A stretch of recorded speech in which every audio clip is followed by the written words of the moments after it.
Hola, ¿qué tal? ¿Cómo están? Bienvenidos a el blog de Ligia en mi canal Letreando, Teatreando y algo más con Ligia Álvarez. Hoy no tengo un tema específico del cual hablar, pero me gustaría empezar con el siguiente tópico, porque no tengo, repito, un tema específico porque podría hablar de varios temas, de varios tópicos. Y ahorita lo que se me ocurre hablar es sobre la migración en Venezuela. Fíjense, hace mucho tiempo, o yo diría siempre, en Venezuela ha habido migración. Es decir, que muchas veces venezolanos se han ido fuera de Venezuela a buscar una mejor vida, a buscar mejores oportunidades, a estudiar, a trabajar, depende. En los años 70 por allí, mucha gente joven recibían becas de la Fundación Gran Mariscal de Ayacucho y se iban fuera a estudiar cualquier cosa. Hay un chiste por ahí que hasta floristería se iban a estudiar. Conocí mucha gente, profesores que posteriormente me dieron clase en la universidad, por ejemplo, gozaron de ese gran beneficio de ir a estudiar a países como Estados Unidos, Inglaterra, Francia, Alemania, etcétera. Y venían muy bien preparados. Aunque aquí en Venezuela también había buena preparación, no se puede negar. Siempre con sus problemas, siempre con debilidades, pero en general ha sido buena la formación hasta determinados años, ¿no? Fue buena la formación.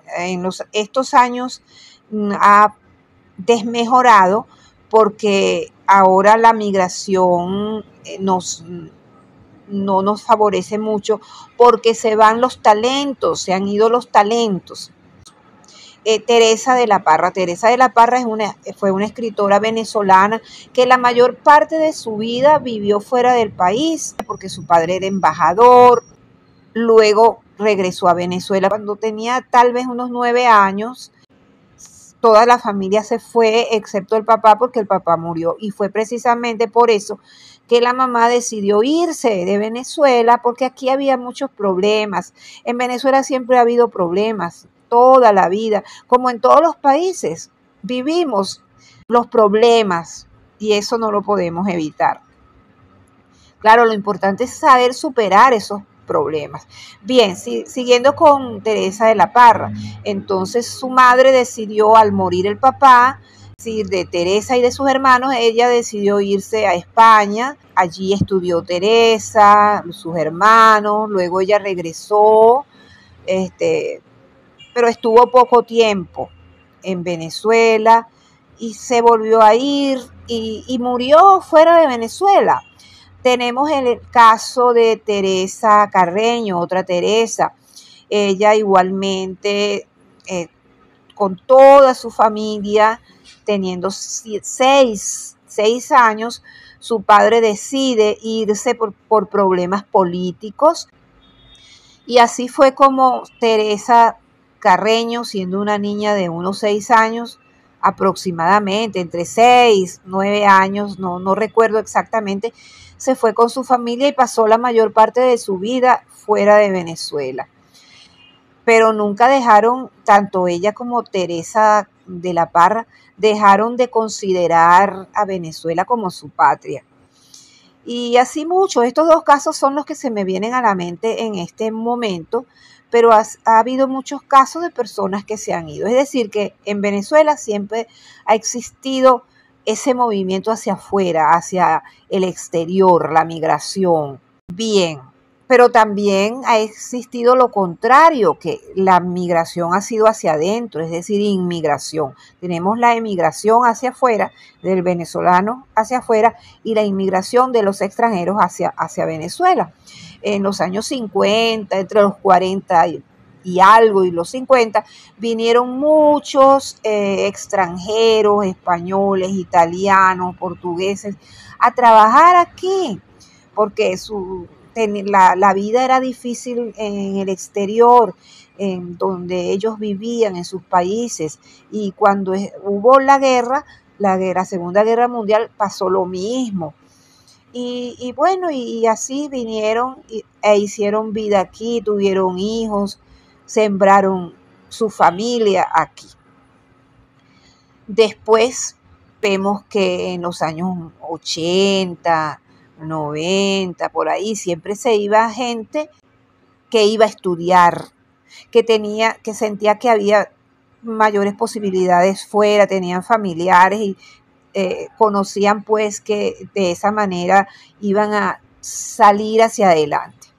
Pero el fenómeno ocurrido a partir de, yo diría, como 2016, 2017, no había ocurrido mucho.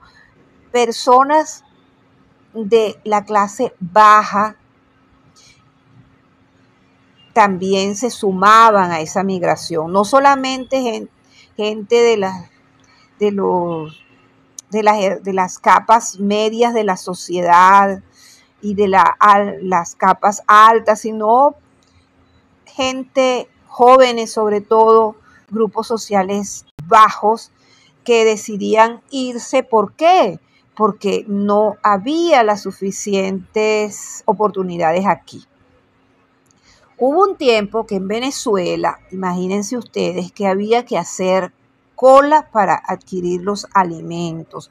Tú no sabías, tú te acostabas y al día siguiente no sabías si ibas a comer porque no tenías nada en la nevera. Y no solamente porque no tenías dinero, sino porque no había nada en los supermercados, en los abastos. Las personas tenían que comprar de acuerdo con el último número de su cédula. A unos les tocaba el lunes, a otros les tocaba el martes, a otros el miércoles y así sucesivamente. Pero lo más crítico de todo es que si te tocaba el lunes, no significaba eso que tú ibas a poder comprar todo lo que necesitabas, sino que ese día había llegado al mercado, al supermercado, al abasto, a la bodega, el aceite. Y entonces tú solamente podías comprar aceite. Y el martes, por ejemplo, a quien le tocaba el martes ya no podía comprar aceite porque el aceite se había terminado, pero había otro producto, harina de maíz. Y así sucesivamente, era bastante duro. Es decir, que no era solamente un problema de dinero, sino también un problema de abastecimiento. No estaban los productos y tenías que comprar según el número de tu cédula y no todos los días vendían lo mismo. Entonces, por ejemplo, supe de familias en las cuales 3 personas tenían el mismo terminal de cédula, ¿verdad? Al que le correspondía, vamos a suponer, el día miércoles. Entonces esas 3 personas podían comprar, si ese día tocaba aceite, era aceite. Malo, ¿verdad? Porque 3 litros de aceite, pero no tenías más nada para cocinar. Es decir, claro, si tocaba harina de maíz, entonces ya eran 3 kilos de harina de maíz, porque cada uno se llevaba su kilo, y así sucesivamente. De verdad que fue duro, fue fuerte. Miren, yo tenía 3 tarjetas de crédito, porque el dinero se devaluó, y esas 3 tarjetas de crédito que yo tenía desaparecieron porque ya fue poco a poco mermando el crédito hasta que llegó a 0. Ya no tenían valor las tarjetas. Bastante fuerte. El sueldo, como todos los días subían los alimentos, entonces el sueldo era bajo y no te alcanzaba. Te salvabas, por supuesto, si tenías otra entrada. Es decir, y vuelvo y repito, fueron momentos difíciles, difíciles. Y me quedo corta porque se me han olvidado muchas cosas. Tendría que sentarme a escribir, no lo hice, sino que simplemente estoy aquí hablando y al mismo tiempo recordando. Ahora, ¿cómo es la situación ahora? La situación de ahora es pésima, no les voy a decir que es perfecta, no, no es buena y menos perfecta, porque simplemente no existe la perfección, pero la situación no es buena. Los empleados públicos y cuando hablo de empleados públicos, hablo de profesores universitarios, de profesores de colegio que trabajan para ministerios, para el Ministerio de Educación Básica, para el Ministerio de Educación Universitaria, los médicos y los profesionales de enfermería o de salud en general que trabajan para el Ministerio de la Salud, etcétera, tienen unos sueldos bajísimos y tienen que, como se le llama ahora, emprender, es decir, llevar a cabo, realizar trabajos fuera de sus horas de trabajo en estas instituciones que les hablo. Los sueldos no los han aumentado desde hace varios años, no recuerdo cuánto tiempo exactamente, pero este año no aumentaron el sueldo y el año pasado tampoco, lo que ayuda a los empleados públicos es, o son, mejor dicho, los bonos que entregan. Mucha gente se siente humillada porque dice, ¿por qué yo voy a recibir un bono como una limosna si yo soy un profesional, si yo soy un trabajador? Pero esa es la situación, que el sueldo no te lo aumentan, porque el argumento es que aumenta la inflación, que esto, que aquello y lo otro, pero resulta que no aumentan el sueldo, pero no para la inflación. Todos los días sube el dólar un poquito y al subir el dólar, los comerciantes, ellos siempre se protegen subiendo los alimentos. Todo. Y no son los comerciantes que tú ves allí, que tú cara a cara vas y le compras, sino que eso viene de arriba también, a ellos, los grandes distribuidores a los que ellos les compran, ellos tienen que pagar más por esos alimentos y entonces al ciudadano común y corriente le toca pagar más también. Así es la situación. Y otra cosa que está sucediendo en Venezuela es que te aumentan en dólares. Sí, señores, no solamente te aumentan todo, alimentos, vestidos, zapatos, todo, sino que en bolívares, sino también en dólares. Entonces tú vas hoy y un vestido, vamos a suponer, porque te tienes que vestirte, si tu vestido ya está muy usado, tú tienes que comprar un nuevo vestido. Por ejemplo, o una camisa, o un pantalón, una blusa, zapatos, los zapatos se rompen y a veces no puedes ni siquiera mandarlos a arreglar, a reparar porque no tienen reparación. Entonces, lo mínimo que te puede costar un par de zapatos de buena calidad actualmente son unos $20. Y yo digo lo mínimo, porque puede ser más. Y tienen que ser de buena calidad para que te duren, porque no vale la pena que tú gastes un dinero hoy y el par de zapatos te dure un mes, ¿cierto? Entonces hay que comprar de buena calidad. Hoy lo compras a $20, pero ya la semana que viene te le aumentan 5 más, $25. Es decir, que te aumentan en dólares. Y yo lo sé porque yo paso por comercios y me fijo en el precio. Dice, por ejemplo, en estos días estuve viendo unas, ¿cómo se le llama eso? Se me fue el nombre. Son las lámparas, aros, ya me acordé, aros de luz, que me llamó la atención la existencia, quería comprar, yo tuve uno pero se me dañó, entonces quiero comprar otro. Entonces yo pasaba por el sitio y costaba $15.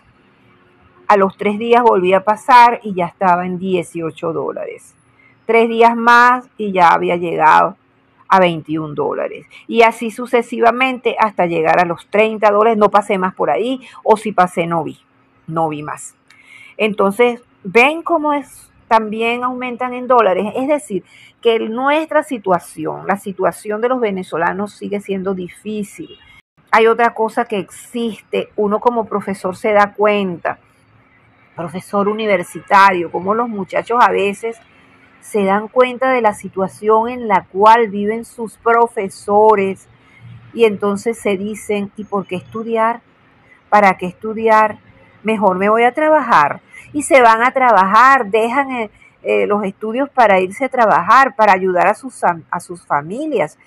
Otros dejan sus estudios inconclusos y buscan salir del país a realizar trabajos que no tienen nada que ver con sus sueños.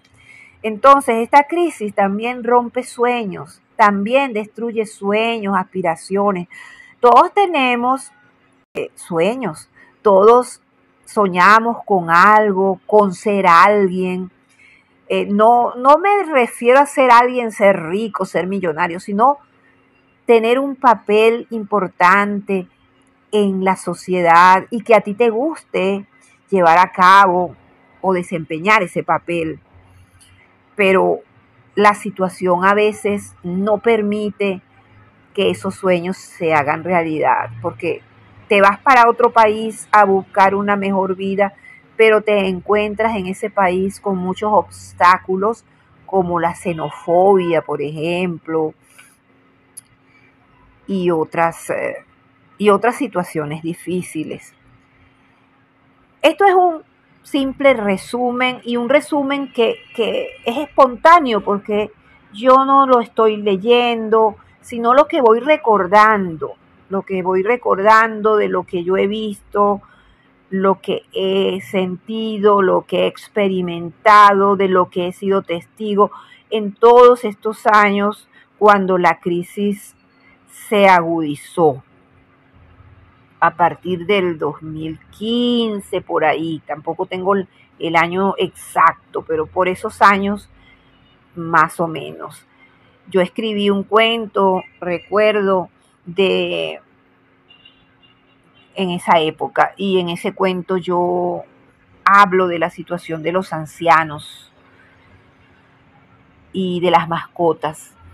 Los ancianos, muchos ancianos se quedaron solos porque sus familiares, sus hijos, sus nietos se fueron a buscar una mejor vida en el exterior, y a veces cuando la gente está afuera y está lejos de su familia, olvidan que esas personas que se quedaron aquí en Venezuela necesitan también. No los juzgo porque seguramente esas personas que se fueron la están pasando mal y no pueden ayudar a sus familiares. Pero muchos ancianos se quedan a la buena de Dios, pasando, como decimos en Venezuela, pasando trabajo, es decir, sufriendo, enfrentando problemas día a día. Y en cuanto a las mascotas, eso fue un fenómeno que se vio en esos años cuando masivamente se fueron del país mucha gente.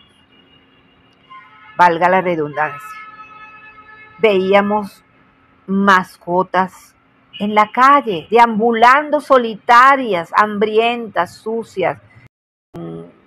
Los empleados públicos no trabajan de lunes a viernes, ya trabajan 2 o 3 veces a la semana. ¿Y por qué? Porque en sus respectivos trabajos reciben un permiso para que hagan otros trabajos para sobrevivir. Esa no es la solución. La solución sería que todos obtuvieran el sueldo que merecen, que la gente que estudió se le pague como debería pagársele a una persona que se ha preparado. Bueno, amigos, esta es la situación de los venezolanos. Hice un recuento desde aquellos aciagos años del 2016 hasta hoy. Este es mi podcast de esta semana. Los espero para conversar la próxima semana. Así que hasta un nuevo podcast.